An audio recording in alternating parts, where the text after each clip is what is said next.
we're going to talk now about a very sensitive issue which causes many questions to arise in the minds of men. Creation to restoration, I have titled this lecture. In the book of Genesis, chapter 1, verse 31, we read, "And God saw everything that he had made, and behold, it was very good. And the evening and the morning were the sixth day." So whatever God had created, he said it was very good. Verse 26 to 28 says, "And God said, let us make man in our image, after our likeness. Let them have dominion over the fish of the sea, and over the fowl of the air, and over the cattle, and over all the earth, and over every creeping thing that creepeth upon the earth." So God created man in his own image. In the image of God created he him. Do you think God wants to tell us something? "Male and female created he them, and God blessed them. God said unto them, Be fruitful, multiply, replenish the earth, subdue it, have dominion over fish, sea, fowl, every living thing that moveth upon the earth." So here is a definite plan to this creation. It was very good, it was perfect, and man was to control the environment. Why did he create him? Isaiah chapter 43, verse 6 and 7 says, "For I have created him for my glory. I have formed him, yea, I have made him." So man is not just some off afterthought. He is not some chance random thing that happened here on this earth. He was created in the image of God, and he was created for the glory of God. Well, some people today don't seem to want to reflect that heritage at all. Genesis 1, 29 to 30 says, "And God said, Behold, I have given you every herb bearing seed, which is upon the face of all the earth, and every tree in which is the fruit of a tree yielding seed." All right, so that was the original diet of man according to the Bible. Everything that had seeds, so that would include the grains and the legumes and the nuts and all of those things and all the seeds. And then every tree which is yielding fruit. So fruits, grains, nuts, seeds, that was the original diet. Well, kids, there was no broccoli there that you had to force down. Nothing about the vegetable kingdom is mentioned there. "To you it shall be for meat." That's Old English for food. "And to every beast of the earth, and to every fowl of the air, and to everything that creepeth upon the earth, wherein there is life, I have given every green herb for meat," food. And it was so. So according to this text, all animals were what? Vegetarian. Now, hang on a second. Are you crazy? Obviously, we have creatures out there that are designed to kill other creatures. But the Bible says there was no death in the beginning. So is this an allegory? Is this a fairy tale? What is the story here? Well, what did Charles Darwin have to say about this? In fact, this very issue is the reason why Charles Darwin opted for evolution. This is the very issue that confronted him. Darwin wrote to his friend, Dr. Asa Gray, "I am bewildered. I had no intention to write atheistically, but I own that I cannot see so plainly as others do, and as I should wish to do, evidence for design and beneficence on all sides of us. There seems to me too much misery in the world. I cannot persuade myself that a beneficent and omnipotent God would have designedly created the Ichneumonidae with the express intention of their feeding within the living bodies of caterpillars, or that a cat should play with mice." So Darwin looked at the animal world and he saw creatures parasitizing. He saw creatures killing, and he says, well, this ain't good. This is not good. This is not something that a good, kind, loving God would create. There's too much misery here. He wrote in 1844 in his initial draft of The Origin of Species, it is derogatory that the creator of countless universes should have made by individual acts of his will the myriads of creeping parasites and worms which since the earliest dawn of life have swarmed over the land and the depths of the ocean. Now, when he thinks of it in terms of evolutionary principles, he says, we cease to be astonished that a group of animals should have been transformed to lay their eggs in the bowels and flesh of other sensitive beings, that some animals should live by and delight in cruelty, that animals should be led away by false instincts, that annually there should be an incalculable waste of the pollen, eggs, and immature beings. So Darwin looked at the world as it seems to be today, and as it is today, and concluded, there is no loving God in any of this. That was his conclusion. Well, you see, it depends how you look at it. It depends on what you allow yourself to see. Obviously, if the Bible is right, then something changed. Is that correct? Obviously, if the Bible is right, then something must have changed. And what we see today is not what there was. But science will say, what we see today is so obviously adapted for what it is doing that it must have been there from the beginning. So a carnivore must always have been a carnivore. There's no other way out. So evolution is a better solution to the problem, they say, than the creation account. Again, it depends on which set of glasses you are wearing.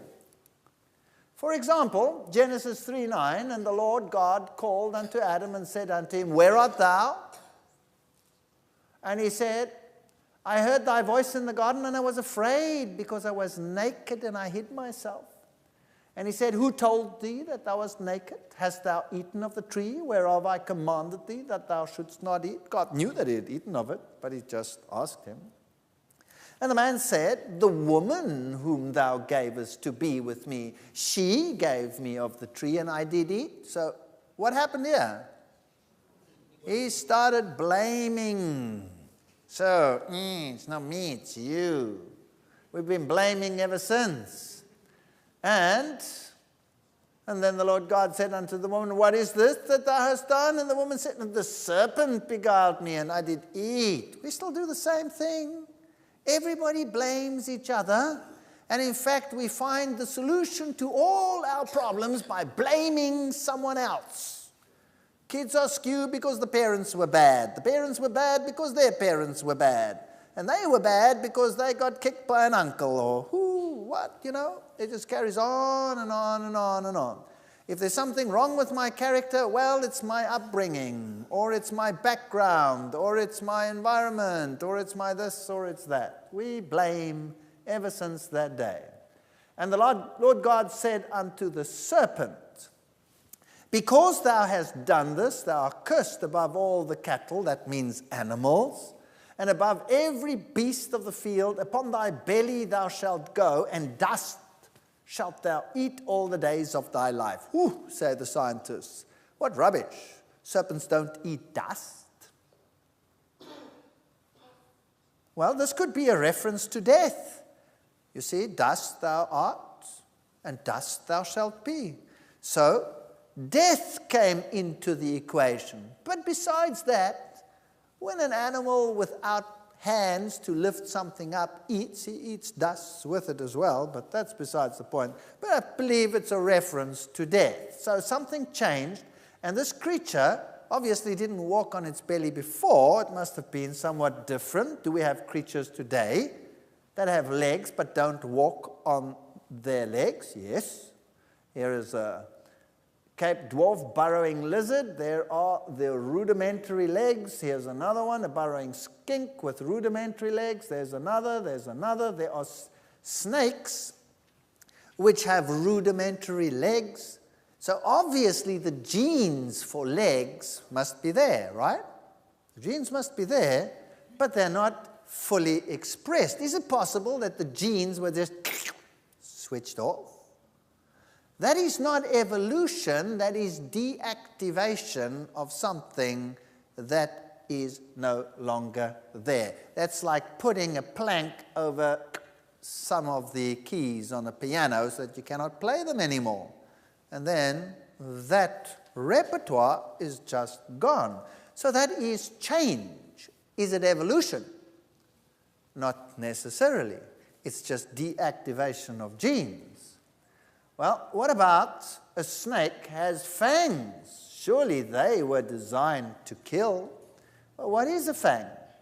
A fang is just a mechanism to inject a secretion, which we call a poison.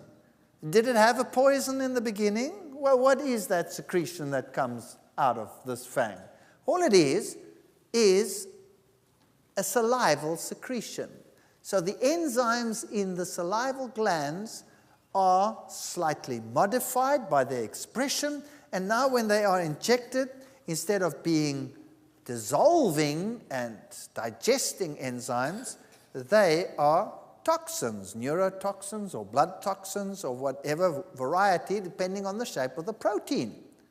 Any foreign protein injected into us will cause a reaction, and this one is just more vehement. Does it mean that it was designed to kill in the beginning? Or could it mean that whatever it ate in the beginning, it injected something to digest it, as do spiders? Spider the same. When a spider bites, and all it does, it injects digestive enzymes, which can, in some cases, be highly toxic.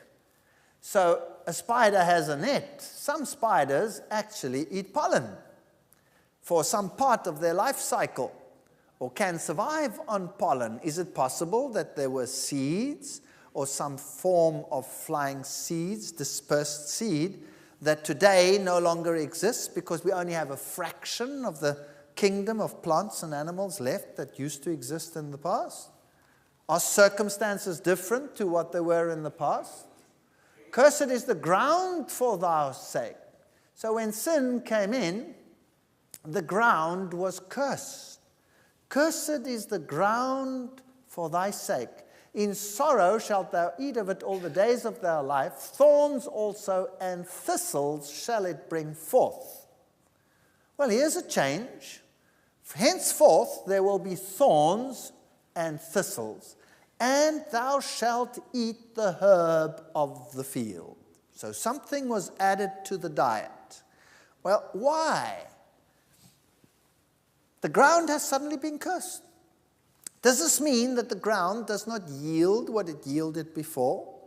What if seasonality started coming in, and for a certain part of the year, whatever you were eating suddenly was gone? Let's say you were an animal adapted to eating apricots, and then for 3 months of the year, there were the apricots, and then the season changed, and for the next 9 months, no apricots. What would you do? You have only two options. You either die, or you do what? You change your diet. Those are your two options. You either die, or you change your diet. And if the ground does not yield what it yielded before, then what you have to add is a greater variety of the food that you would normally eat. So some things were added because of this. Now, what is a thorn and a thistle? Now, here's a thorn. In this case, this thorn on this acacia, all that it is a modified stem. It's not something new. It's a stem, the genes for stem that are expressed so that it develops a thorn. The stem starts growing, then dries out and sharpens and forms a thorn.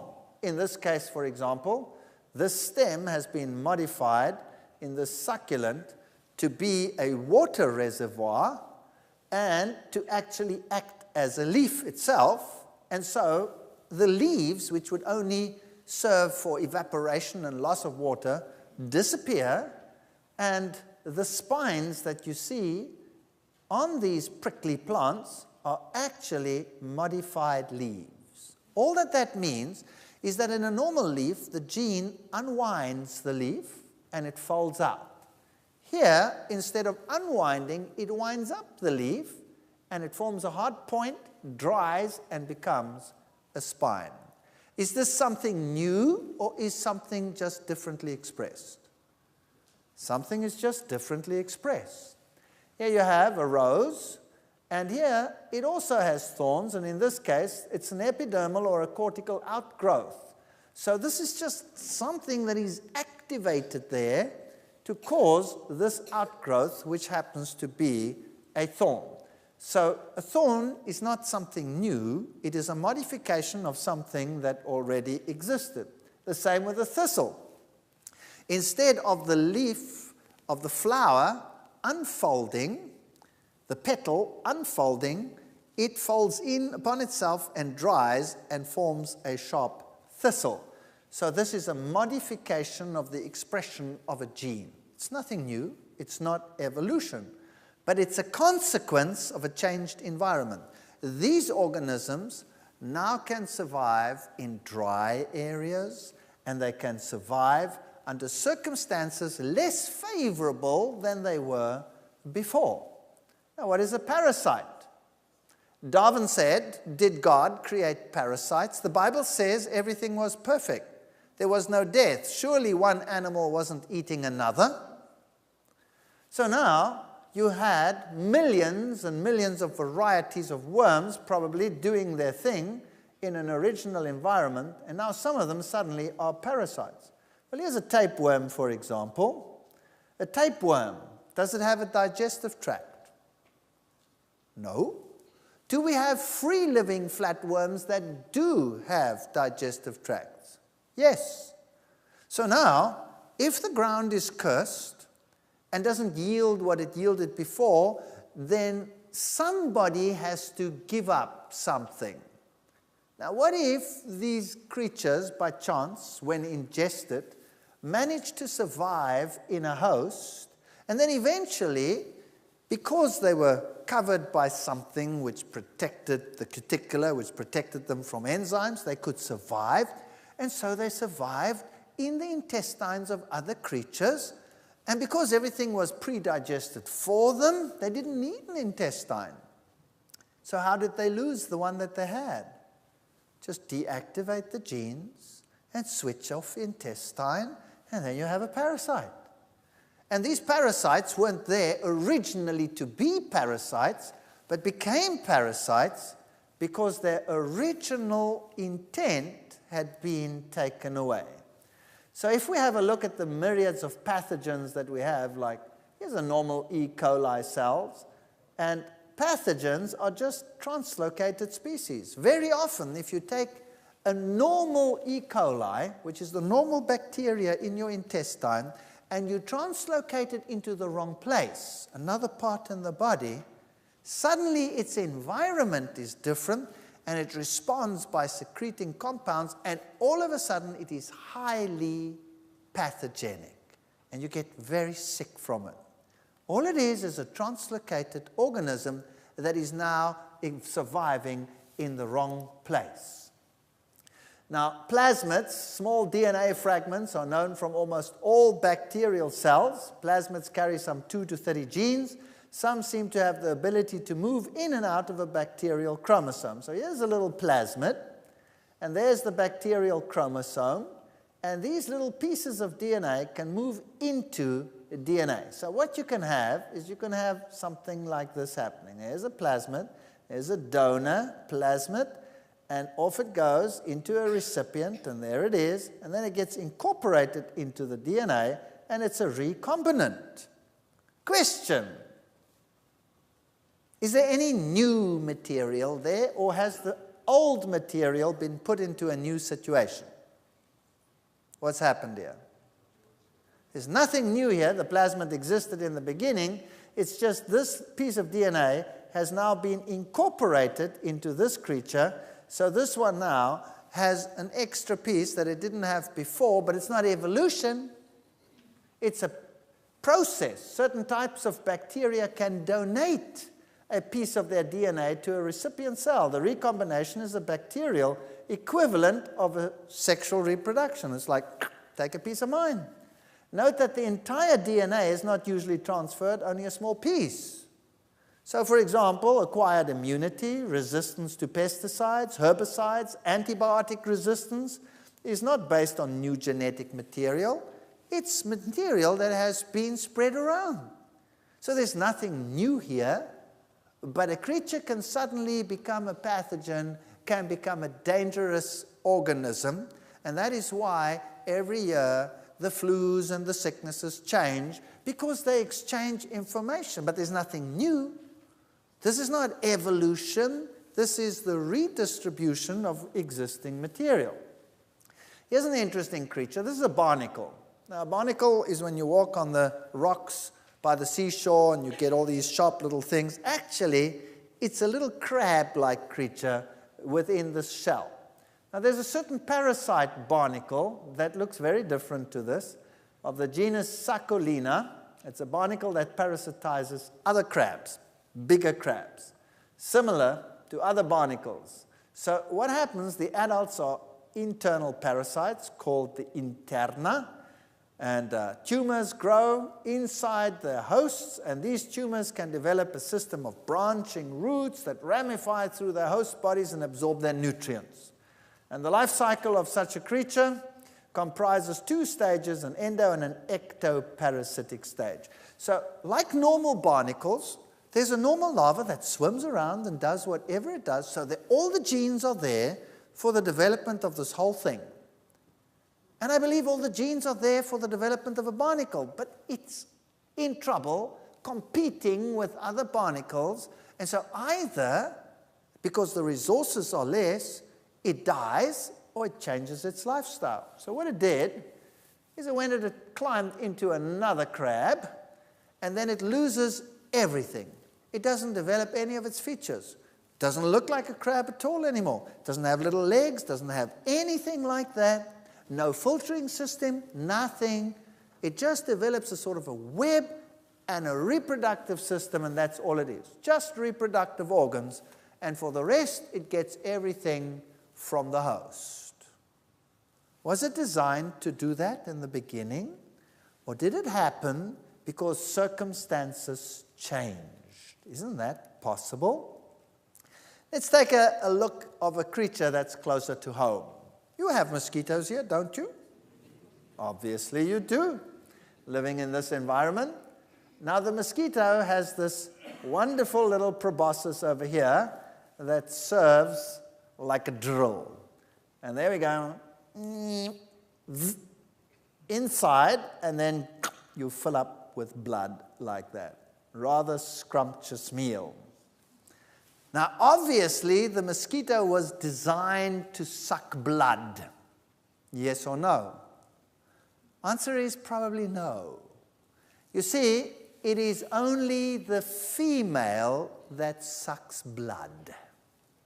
Isn't that amazing? Only the female. What does a male do? Like all males on this planet, it is extremely timid and sucks only what? Plant juices. That's right, plant juices. So the male takes this structure and goes to a plant and gets and takes some plant juice. Now, what if at some stage in the past the ground was cursed and now everything started changing, and that plant doesn't produce enough energy for the mosquito female to develop her eggs? Isn't it then useful to take the same structure that was designed for one purpose and use it for another, having discovered that blood is relatively rich in nutrients? She just changes the place where she puts it in. And then she can do what she has to do. So, was this designed to be a blood-sucking insect, or was it designed to be a plant-sucking insect? Probably the first. And what about these creatures, the hornets? and the bees and all these stinging fellows that are so mean. Surely that is a structure designed to inflict great pain and damage. If you look at all these wasps over here with their interesting features, well, if you see them, you stay out of their way. That sting is nothing other than a transformed ovipositor. That's what it is, a transformed ovipositor. So when a bee stings you, it actually pays with its life because there's a barb on it, and it stays behind, and then, oops, there's the sting. Was it designed to use this as a sting, or was it originally there to be an ovipositor? Ovipositors can consist of a number of portions, and so even those that are capable of laying eggs can sting as well today because the ovipositor has been transformed. But originally, the function was not necessarily there for stinging. And the secretions that are produced over there are the simple protein secretions that were used to lubricate the eggs and form the various components, proteins that are injected, to which we are highly allergic and cause these reactions. So this doesn't mean that they were designed like that from the beginning. Surely it was not designed that they should kill caterpillars and live by these means. They could have lived on other things, but if that original diet is now no longer available, then surely you must change. For example, ladybirds. Ladybirds are a pest in South Africa. They are a pest in apricot orchards. And they will eat the apricots and eat little holes in them. So they have to be controlled in the apricot season. And then the apricot season is gone. So now what does the ladybird do? It has to either adapt or die. And so it becomes a ferocious carnivore feeding on plant lice, a highly useful creature to have around. And so the diet has changed because the food source has dried up. Now, the Bible says that plants will bear their fruit how often in the New World? The tree of life, the Bible says, will bear its fruit how often? Every single month. So why should not all the other plants bear their fruit every single month? They just cannot do so now because of a change in season, etc. For behold, I create a new heaven and a new earth, and the former shall not be remembered, nor come to mind. Isaiah 65:17. Nevertheless, we, according to his promise, look for a new heaven and a new earth wherein dwelleth righteousness. And Romans tells us that because the creature itself also shall be delivered from the bondage of corruption into the glorious liberty of the children of God. For we know that the whole creation groaneth and travaileth in pain together until now. So something changed in the environment. Isaiah has this amazing thing to say. The wolf also shall dwell with the lamb, and the leopard shall lie down with the kid. The calf and the young lion and the fatling together, a little child shall lead them. The cow and the bear shall feed. Their young ones shall lie down together. No more destruction, no more death. The lion shall eat straw like the ox. It'll become a vegetarian. The suckling child shall play on the hole of the asp, and the weaned child shall put his hand in the cocker's den. Then shall they not hurt nor destroy in all my holy mountain, for the earth shall be full of the knowledge of the Lord as the waters cover the sea. So kids are going to play with snakes without any fear, but the snakes probably won't look like that anymore. Now, surely that's a fairy tale, right?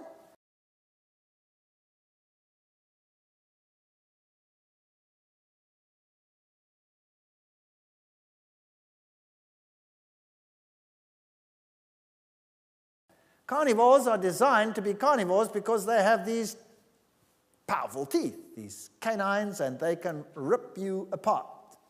Here are some foxes.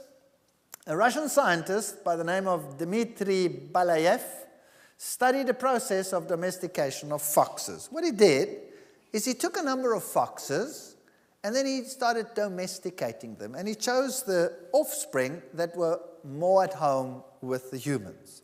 And then within a few generations, about 8 generations, he had some fox litters where the young ones would actually socialize with the human. And after about 13 generations, they were just like dogs. They would lie at the feet. They would ask for food when they were hungry. They would lick their handlers. And an amazing change took place in these creatures. Not only that, when he analyzed the hormone levels, the adrenal glands had become smaller, adrenaline levels were lower, the animals were no longer as aggressive, and the serotonin levels in the brain rose by more than double. That's very interesting. Now, in schizophrenics, the serotonin levels are very low. So a psychiatrist will give medication to increase the serotonin levels, and then the patient is calm. If the serotonin levels are low, then he's very violent. So the social change in the animal, was that evolution? Surely not. If you could change it just by a selection of what the gene capacity was within just a few generations, that's not evolution. That's deactivation of some systems and activations of others to bring it more in line with what it was like original. Now, if you take carnivores, here's a bear, that's classified as a carnivore, and here they will eat fish. But in the north, the salmon run is over very quickly, and fortunately for the bear, when the salmon run is on, it's just when the snow melts, and there are no other food sources around. But what will the bear eat during the rest of the year? There you go. Berries and grasses and succulent grass. That's its diet. In fact, over 80%, sometimes 86% of a bear's diet will be green vegetation and berries. He's actually called a bear because he eats bears, singular for berries. Now, what if those seasonal changes that we have today did not exist? Would the bear ever have to eat anything else than the berries and the grasses and the foods that he has? Yes or no? Obviously not. So because he has the equipment to kill, does that mean he was designed to kill? Yes or no? No. You have a panda bear. That's classified as a carnivore. What does it eat? Bamboo. That's its diet. Now, there were many different kinds of grasses in the past that don't exist today. Many kinds of cycads, many kinds of ferns that don't exist today. We find them only in the fossil record. Suddenly, a huge variety of foods is gone. What do the animals do if they have this problem? They either give up living or they change their lifestyle. And those that have the equipment to cope, those are the ones that survive. So the koala bear, he eats only eucalyptus. And he gets by just fine. In fact, he sleeps 80% of his life. So he's obviously getting enough, and then he has another snooze. And if you don't give him eucalyptus, he dies. That's it. That's all he'll eat. Here's a red panda in an Australian zoo, and the sign said, red pandas are classified as carnivores, meat eaters, but most of their diet is bamboo. That must be very discouraging for the scientific world, because here all of a sudden the creatures are not doing what they're supposed to do. Here's a fish. Very interesting. If you look at a fish, you'll see that it has a urinary bladder, intestines, livers, hearts, gills, kidneys, all kinds of interesting structures. Now, in this kidney, they have a structure which is called the glomerulus. Now, this is a nice little filtering machine, and the blood goes and pumps in there, and the pressure is high, so it filters the liquid out, and the liquid gathers over here and is removed. You remove the salts, and then you urinate it out.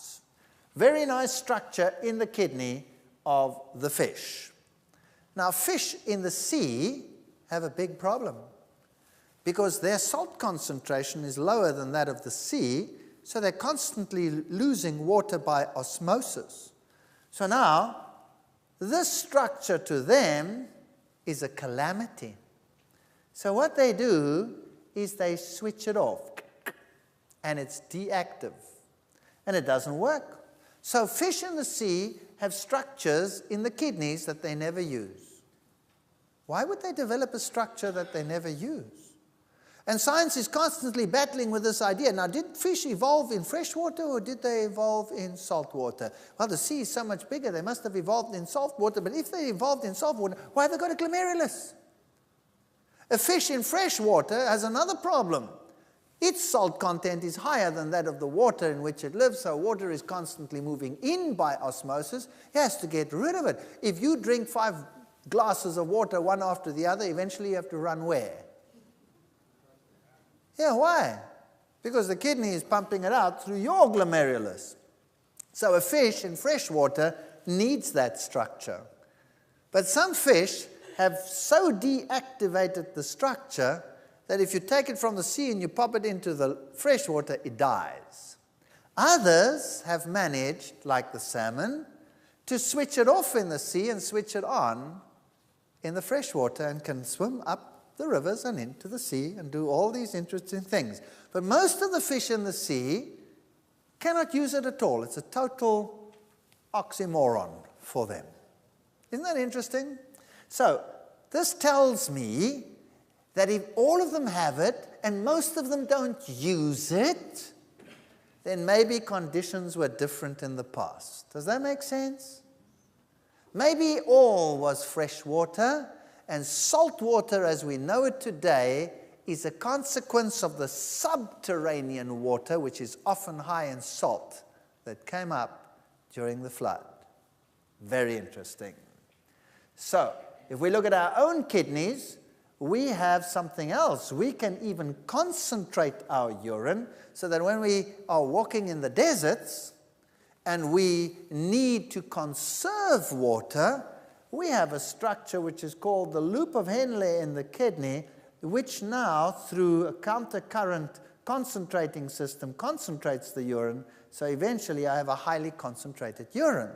Do you know that this structure won't work unless it is exactly like that? Any halfway measure won't work. It has to be perfect. This is what we call irreducible complexity.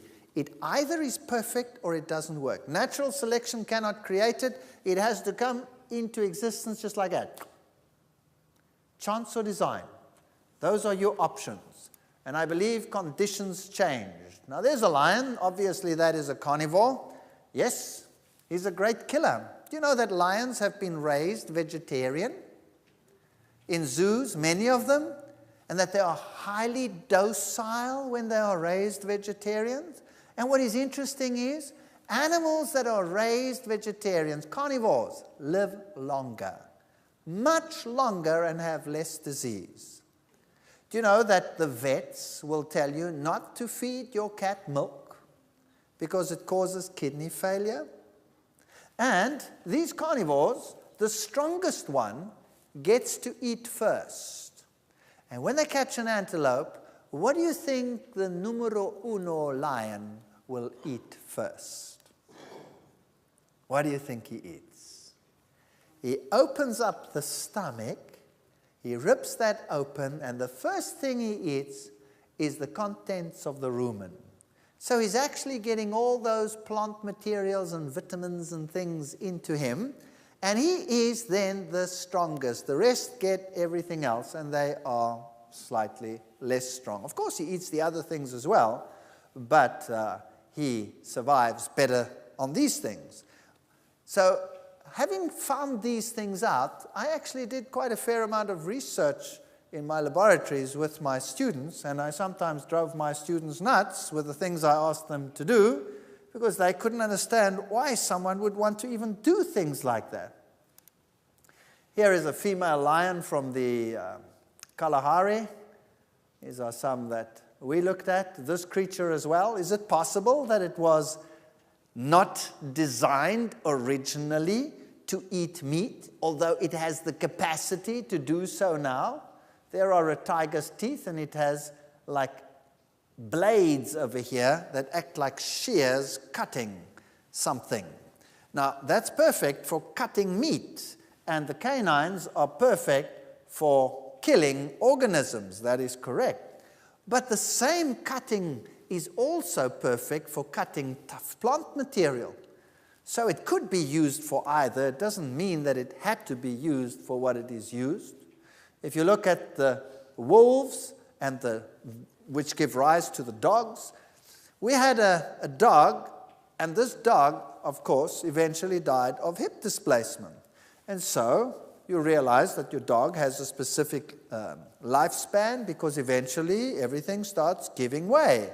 If you feed this animal vegetarian lifestyle or more vegetarian things, giving him the foods generally from the table, you extend the lifetime, you extend the healthful period of the animal, and there is less loss of calcium. We will be doing some lectures where we did experiments on animals, where we fed them different diets, and we looked at the calcium loss and the rate of bone loss in the organisms, and amazing differences when they were fed plant proteins versus animal proteins. We'll be looking at that in a later lecture.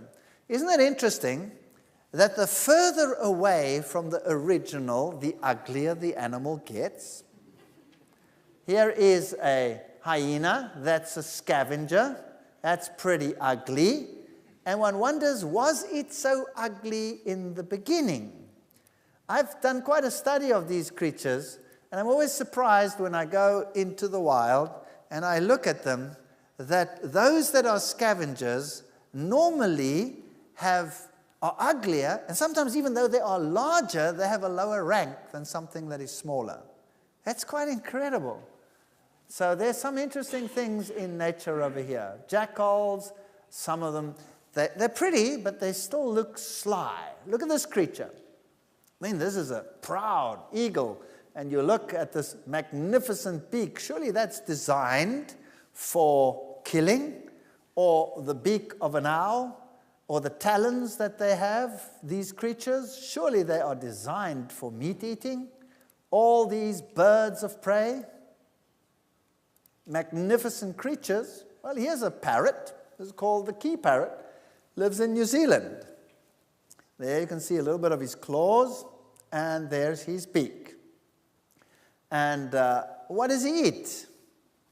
Well, he actually digs up the root of a particular plant. And then it breaks this root with a sharp, strong beak, and that's his diet. And then one day in New Zealand, they were doing housing complexes. And what did they do?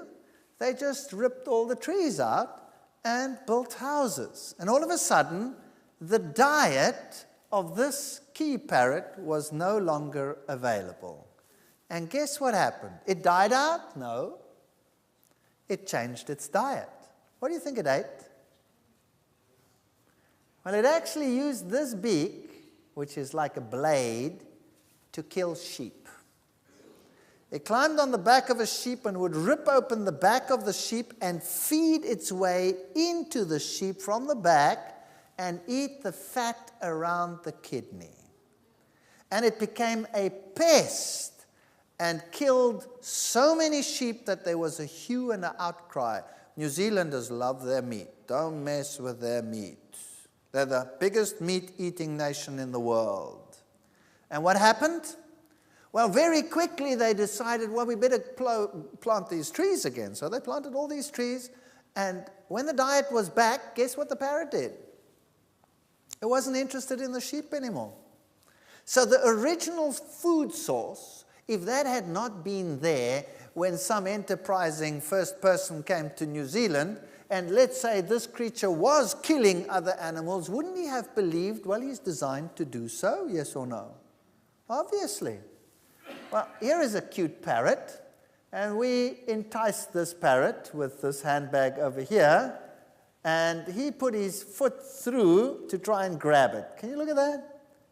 That's pretty neat structure for grabbing onto a prey if he wanted to.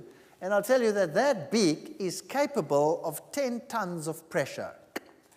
You put your finger in there, he'll take it off with one bite. Gone. Isn't it possible that this creature has the equipment to kill, yes or no? Certainly has, but what does it use its beak for? Cracking nuts. That's what it uses it for. But if the nuts weren't there, wouldn't it eat something else? Well, parrots are probably there to look cute. Here is a pacu, and there's a piranha. This is a ferocious meat eater. That's a very close relative, the pacu, and that eats only seeds that fall into the water. Now, what if the earth was suddenly not yielding what it did before, and there weren't the varieties of seeds to feed also the piranha? Well, maybe you change your lifestyle and become a killer. There are, in fact, species of pacu that have teeth very similar to piranhas, and piranhas have been known to eat the seeds as well. So they weren't originally necessarily designed to be what they are today. Here you have all kinds of interesting creatures like chipmunks and ground squirrels and all of these, and they eat seeds and plants. But what happens when acid rain destroys their forests and the seeds no longer are as abundant as they were before? What will chipmunks do? They will actually eat roadkills. They will actually go and eat dead animals. Were they designed to eat dead animals, yes or no? Obviously not. But they can certainly change if the times change. So animals like shrews that are now insect eaters, insectivores, bats are basically insectivores, but some eat nothing other than fruit. So obviously, the capacity to eat something else is there. These are herbivores. Obviously, they are designed to eat only plant materials. Do herbivores sometimes eat something other than plant materials, yes or no? Anybody know? Would an antelope go and eat a dead animal, yes or no? Well, the answer is actually yes. You find in desert environments, like in the Namib, for example, where you have antelopes, and very often the season gets very dry and there's not enough food around, and then the calcium needs of the animals change. They will actually go and gnaw at carcasses and get calcium and other needs from these, which they would not do under normal circumstances. You see, creatures change according to the circumstances. Rodents are very interesting. They will eat plants, but they are coprophags. That means they will eat their own excreta. Rabbits are coprophags. They pass the food twice through their intestines because maybe it didn't yield what it did originally, and now in the fermentation which takes place in the cecum, they have a problem with that because they have to recycle it, and so they are coprophags. So, we did a little experiment because the scientists were saying, well, that's all fine and well, but a lion is not only different in terms of its teeth, it's also different in terms of its intestine. You see, a carnivore generally has a short gut, and lions and dogs and all of these, the gut length is approximately 6 times the trunk length. Whereas in a human, for example, it's 15 times the trunk length. And in a herbivore like a cow, it's 22 times the trunk length. And so I was wondering whether diet could affect the gut length, because this was used as an argument. So I said to my student, fine, let's do a study. And we did a study with plant and animal diets, which we fed broiler chickens. Now, you know that in the industry, they feed the chickens. Some chickens get fed fish meal, some chickens get fed what they call poultry byproduct, which is the feathers and the heads and the other things crushed up. And some are fed grains. So there are different feeds in these chicken industries.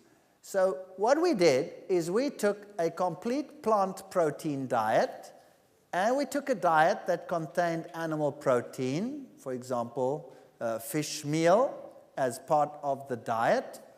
And then we also tested the effect of antibiotics. So we took a plant diet, no antibiotics, and a diet with antibiotics, because antibiotics would affect the bacteria. And we wanted to know, what is the effect of just changing the bacteria in the organism? Would that affect the gut length and the anatomy and all of those things? So we did the same with the animal diet. And so we had 4 different diets. What did we find? A is plant diet, only plant food. B is plant food plus antibiotics. C is animal protein in that food. And D is animal protein plus antibiotics. Now, as far as the carcass mass was concerned, no difference statistically. So it really didn't affect their growth very much in terms of what we did. Gut mass, whoa, there was a difference. All of a sudden, those that had only plant food had bigger guts. When we added antibiotic, it became smaller. When we added animal protein, it became still smaller. When we added antibiotics to that, it became still smaller. Very interesting. Gut length. So we actually took these chicken guts and stretched them out and then measured their length. People thought we were totally nuts. But this is the result. The gut length, when it had only plants in the diet, was the longest. That's interesting. So there was more space to absorb food. When we added antibiotics, there was a significant drop in gut length. So obviously, when the bacteria died, the gut wasn't as happy and it didn't develop as it did before. When we took meat protein, in other words, fish meal, added that to the diet, the gut length was still shorter. When we added antibiotics to that, it was still shorter. So just the diet alone affected the gut. That is why if you have a dog, for example, and this dog is becoming diseased, and he has all kinds of problems like gout and all of these pains from old age, then you can put your dog on a healthier diet, more plant protein and plant foods than the other. First, the dog goes thin. And then after a while, after a few weeks on this new diet, he starts picking up and he's perfectly normal. Why? Because the gut has probably regenerated some, and he has got more absorptive sites that have developed. So within one generation you can get that. How much more so over several generations? So there are quite a few publications out which show that gut length is related to what you actually eat. What we found very fascinating, which we didn't study further but really needs to be investigated, is heart mass was also affected. So if we had plant foods, the heart was strong and small. When we added antibiotics, boom, the heart mass increased. So the heart was actually more of a sac, fattier and unhealthier. The animal protein, there was no statistical difference between those two, but when we added the antibiotics, the same thing. And we were just wondering, is it possible that we have this increase in heart disease amongst young people because of the diet that they're eating today and all the antibiotics they get in their lifestyles? Well, it's something that needs to be investigated. So really, the point I'm trying to make is what you eat really determines what your anatomy is going to be like and how you react and what you look like. Liver mass, exactly the same thing. The livers were enlarged when we added antibiotics. So antibiotics, I believe, should be used when you are sick, really sick only, and avoidance would be the best. So omnivores and creatures like that, they have teeth structures which could be used for either. So we say, well, they must be carnivores. Well, look at this creature over here with those massive, massive canines. Surely he looks like a killer, but all he eats is plants. So that doesn't necessarily mean anything either. Vestigial organs. Science will tell us, but we have evidence of evolution because, the appendix is a vestigial organ and this is a vestigial organ, etc., etc. So there is one. And embryos have so-called gill slits and there are membranes in the eyes. Well, did you know that the list of vestigial organs that was made by the German anatomist Veith in 1895 included about 100 organs, including the appendix, the coccyx, and all kinds of structures, which today have been removed from the list. For example, the thymus was on his list, but it triggers the immune system and activates the T cells. The pineal gland was on his list. The pineal gland is very important for melatonin regulation, day-night cycles, hormone control. The thyroid was on. We know today that without thyroxine, you're in big trouble. The pituitary gland, the master gland on the body, was on there. Ignorance was bliss in those days. So today, when we look at all these structures, then we know that the appendix and all of these structures have an immune function. We can live without it because there are others that can take its place, but that doesn't mean that it doesn't have a function. And as far as these so-called gill slits are concerned, that supposedly appear in the early stages of human embryo, in fact, initial phases of the middle ear canal, the parathyroid development, the thymus, and all the necessary structures that we have. So there is no evidence of all this so-called evolution. George Gaylord Simpson, one of the founders of Neo-Darwinism, wrote, Haeckel, that's the scientist who said that the embryos we see recapitulate everything, misstated the evolutionary principle involved. It is now firmly established that ontogeny does not repeat phylogeny. That's a very important statement. You see, they believed that we can see in the embryos that we pass through a fish stage, and then at this stage, and then at that stage, until we get to a human. In actual fact, that's a load of nonsense, because if evolution were really true, then the fish would have given rise to something else, and the fish would have been gone. And that would have given rise to something else, and those genes would have been gone, etc., all the way down. You cannot have your cake and eat it. You cannot change the gene and still have the original. So it doesn't work. In an article published in American Scientist, we read, surely the biogenetic law is dead as a doornail. It was finally exercised from biology textbooks in the 50s as a topic of serious theoretical inquiry. It was extinct in the 20s, but you still find it in the textbooks to this very day. So, to sum up for you, I would like to propose the following. The world was perfect when it was created, and there was a food source for every single creature under the sun. Then sin came in, things changed, food sources declined, many animals went extinct, those that could adapt to something else did. But that doesn't mean they were designed to be like that in the beginning. Those that eventually had no other option but to survive in other creatures became the parasites. But they weren't originally designed to be the parasites. So now with this new knowledge, put yourself in Darwin's shoes. What would you say? I would say, wow, one day the lion will eat just like the panda bear. His food source will be restored. And he will eat what he was designed to eat, because it will be there again. One day, all that we see today that reminds us of pain and suffering and all of these things will be gone. Because the earth will be restored and it will be made new. And I have no scientific reason whatsoever to doubt that what God said is true.